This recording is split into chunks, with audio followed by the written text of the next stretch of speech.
Do you ever feel like you're just watching your life unfold, not really living it? Like the world is vibrant for others but muted for you? You're present, but not truly connected. There's a quiet void where feeling should be. This isn't just being stoic or reserved, it's the absence of emotion, even when you expect to feel something. Joy, sadness, anger. Sometimes there's just a blank space. Many people experience this, and it can be confusing or even frightening. But you're not broken or cold-hearted. This numbness is a human experience, a signal that something inside needs attention. It's not a permanent state, but a message from your mind and body to pause and look deeper. With gentle curiosity, you can begin to find your way back to your emotions.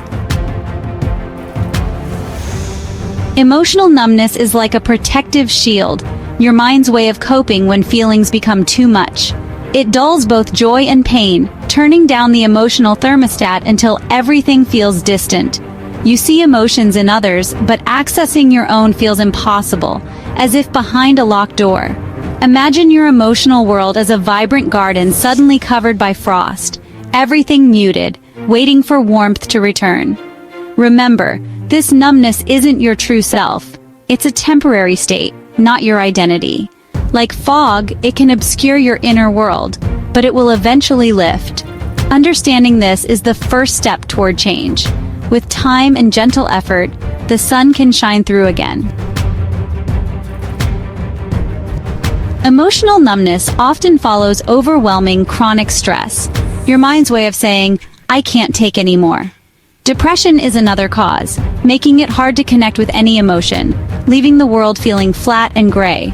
Trauma, whether recent or old, can trigger numbness as a survival mechanism, creating distance from pain.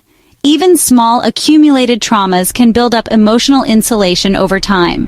Sometimes medications can blunt emotions. If you suspect this, talk to your doctor. A lack of purpose or meaningful connection can also drain your emotional energy, making life feel empty. Numbness is your system's way of protecting itself, but it's not meant to last forever. Recognizing the cause is the first step to healing. Sometimes numbness is a normal, temporary response to shock or loss, a pause that helps you cope.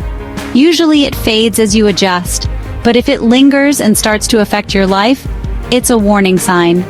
When joy and meaning seem permanently out of reach, it's time to pay attention. Philosophers have explored this sense of detachment. It's part of being human to sometimes feel adrift. But when numbness becomes a prison, not a point of reflection, it's time to seek support. Approach it with gentle curiosity, not fear. This is your system's way of asking for care and understanding. Reconnecting with your emotions starts with small, grounding routines, like savoring a warm cup of tea or noticing the feel of a soft blanket. Gently engage your senses, one at a time, to anchor yourself in the present. Share your experience with someone you trust, or write it down. Giving voice to numbness can loosen its grip. If talking feels too hard, journaling your thoughts and observations can help feelings emerge. Practice patience and self-compassion. Numbness developed for a reason, and it takes time to heal. Avoid isolating or unhealthy habits that deepen the void. Remember, you're not alone. Many have walked this path and found their way back. With gentle care, your connection to emotion can return. This is just a chapter, not your whole story.